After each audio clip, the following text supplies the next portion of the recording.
parodys, kad mes vieni kitiems turime ištiesti gerumo ranką. Tai gal žodžiu? Labas vakaras, pirmas Alytau.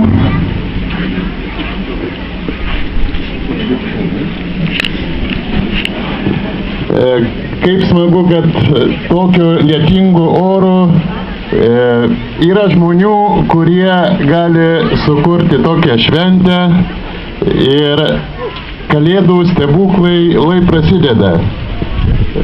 Mūsų įmonės dovana yra 1000 litų vertės šaldytuvas Hoover.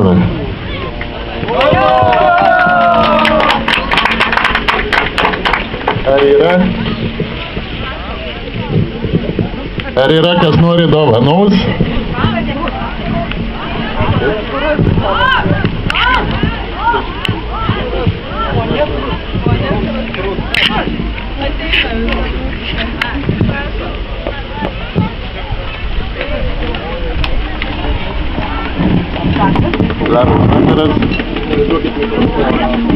Na štai atskubėjo tie žmonės, tie mažučiai žmogeliai, kuriems išties reikalingas tas šaldytuvas ir jų mama ponia Krus. Ir štai gerumo gestas dovana šaldytuvas. Paplokim visi, pasidžiaukim šituo mažu stebuklu, juk dideli darbai prasideda būtent nuo mažų.